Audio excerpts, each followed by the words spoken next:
Has Tony Khan's big AEW announcement just been leaked? But first, be sure to subscribe with notifications turned on so you don't miss the latest pro wrestling news. And let's begin by debunking a recent fan theory surrounding CM Punk. CM Punk would recently wrestle his first televised WWE match in 10 years as an entrant in the men's Royal Rumble match this past weekend, with him making the final two before being eliminated by now two-time winner Cody Rhodes. During the match, the Second City Saint would unfortunately pick up an injury, believed to be during his exchange with Drew McIntyre, which looks to have ruled Punk out of this year's WrestleMania. Since then, online fan theories have speculated on whether CM Punk was originally in line to win the match, with many wondering if the injury led to plans changing on the fly, leading to Rhodes coming out on top instead. Well, Fightful Select would drop a report last night that brings an end to these rumours, with them revealing that Cody was in fact the intended winner heading into the show, when they would report.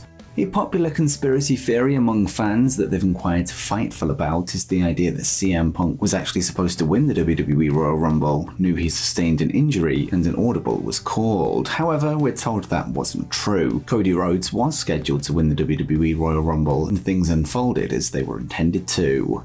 Whilst plans for the Royal Rumble itself remained the same, Punk's injury would lead to adjustments for the following episode of Monday Night Raw. Fightful would note that the segment that we saw involving Cody Rhodes and Seth Rollins this past Monday that saw the World Heavyweight Champion call for the American Nightmare to challenge him wasn't originally on the cards as of Saturday night prior to the Rumble, and it was added after the injury took place. And speaking of changed plans, let's go to the latest on WWE's new plans for WrestleMania 40. As discussed, it appears that WWE have been forced to shuffle the card for this year's WrestleMania in April. This not only due to the injury sustained by CM Punk, but also the apparent mention of Brock Lesnar in the recent lawsuit filed against Vince McMahon, something that would reportedly lead to the Beast Incarnate being removed from the men's Royal Rumble match. Well, according to SE Scoops, WWE officials would meet ahead of the Royal Rumble before holding a conference call on Sunday night to discuss the new direction for the show, and Aaron Varbel would write,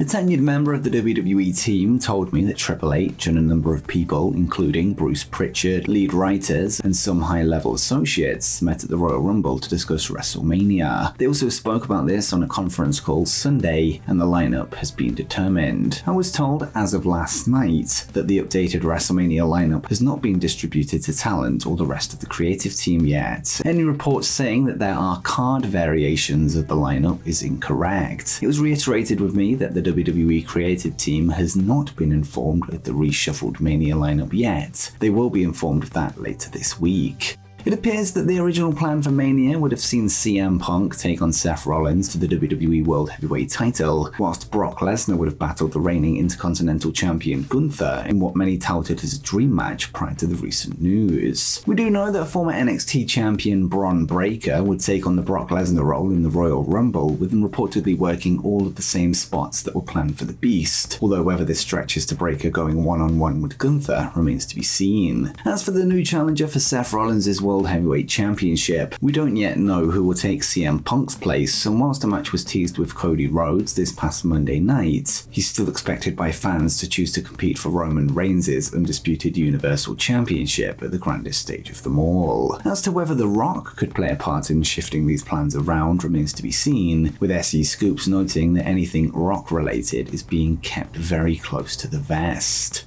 Next up, we have the latest on the future of now free agent Kazuchika Okada. As of today, former IWGP World Heavyweight Champion Kazuchika Okada finds himself at the top of the wrestling free agency market after his contract with New Japan Pro-Wrestling came to an end at midnight last night. Today, we have several Okada-related reports to sift through as we anticipate his next move. First up, let's discuss a post that got the rumor mill swirling yesterday, this when Ryan Barkin of Pro Wrestling Tees took to X to confirm that all Okada-related merch was set to be removed from the website. This led to fan speculation that this was confirmation that the Rainmaker was WWE bound, this because AEW have a deal with Pro Wrestling Tees and, well, WWE doesn't. With that said, Okada's merch being removed from the site is simply down to the fact that his contract with New Japan has came to an end, something that Fightful Select would confirm last night, and they would write, Much was made of PWTs being informed that they needed to remove Kazuchika Okada merchandise from their stores within 24 hours. However, it was reiterated to us that this was related to his NJPW contract expiring this week and isn't connected to WWE or AEW. However, we have learned a lot more about how talks are already ongoing.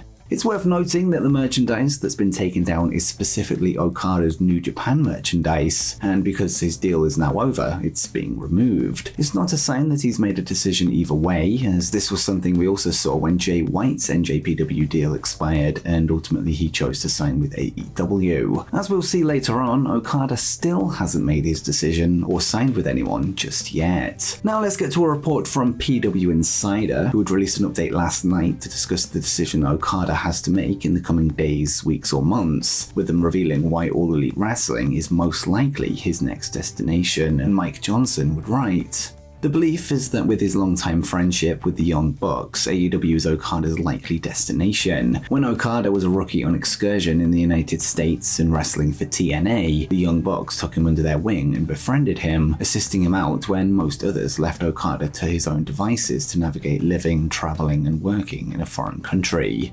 They would add that whilst there has been talks between Okada's representatives and WWE, they are said to have not been at any great length or depth, with AEW currently leading the race. Fightful Select would then release a report of their own that gave some additional details regarding WWE's approach to sign the Rainmaker, revealing that the man himself has been in contact with members of the roster to help him make a decision, and Sean Ross Sapp would report, WWE sources confirmed that there have been talks between Okada's side and WWE. There have been WWE talent that confirmed that over the last few weeks, Okada has been in contact with others on the roster to gauge his offers, WWE's approach, and to help weigh a decision. We have not heard of any creative plans in place for Okada or any specific pitches that may or may not have been thrown his way. The report confirms AEW's confidence in securing the deal, and unlike WWE, they have gone as far as to putting tentative creative plans in place in case something is agreed. Fightful would reiterate that every source they've spoken to has confirmed that as it stands, Okada has not yet signed a contract with any company, meaning nothing is set in stone. Speaking on Wrestling Observer Radio this morning, Dave Meltzer would reveal the factors that will come into play when it comes to Okada's decision as to whether he signs for WWE or AEW, confirming that the largest offer on the table is on the AEW side of the fence, and Dave would say,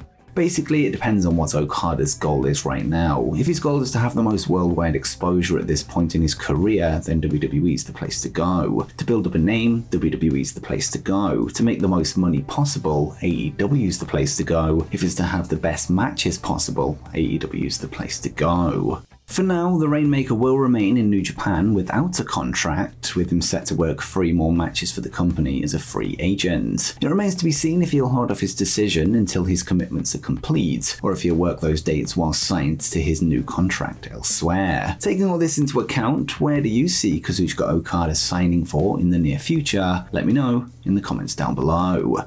And speaking of top free agents, has Tony Khan's big AEW announcement just been leaked? In a recent list, we'd break down the current landscape when it comes to the wrestling free agency, with a name that finds themselves near the top of that pile being former WWE Women's Champion Sasha Banks, now known as Mercedes Moné. Mercedes is coming off the back of a short stint in New Japan Pro-Wrestling, where she won the IWGP Women's Championship, eventually dropping the belt to Mayu Iwatani, this before getting injured in the finals of the tournament to crown the first ever New Japan Strong Women's Champion, having not wrestled since. With that said, Moné's next move appears to be getting ever closer to being revealed. Last night on AEW Dynamite, it was revealed that AEW President Tony Khan has an announcement up his sleeve for next week's episode of the Wednesday night show, leading to fan speculation on what the surprise could be. Well, according to Dave Meltzer on Wrestling Observer Radio, this announcement was originally planned for this past Saturday's edition of AEW Collision that went head-to-head with the Royal Rumble. However, the recent Vince McMahon lawsuit led to a change of plans, and Meltzer would note, AEW has thought that they have had Mercedes for a while. They were originally going to make the announcement on Saturday, and then they realised that was probably not the best day to make the announcement, because with the Vince stuff, no one's going to be talking about this, so it's better to do the announcement at a time when people will be talking about the announcement, rather than it get lost in the sleaziness of the Vince McMahon story that's all over everywhere. It appears that All Elite Wrestling could be on the verge of announcing the latest major addition to their roster in the shape of Mercedes Moné, or something related to her debut. It'll be interesting to see if the company outright name her on next week's show, or do something similar to what we saw with CM Punk's arrival in August 2021, where AEW announced the first dance special of AEW Rampage at the United Center, all but confirming that the rumors were true. Perhaps we'll see the Mercedes Moné version of the first dance inside the TD Garden in her hometown of Boston, although that's mere speculation at this point. But what do you think next week's AEW announcement will be, and is it Mercedes? Let me know in the comments down below. And before you go, make sure you check out every WWE and AEW contract that expires in 2024.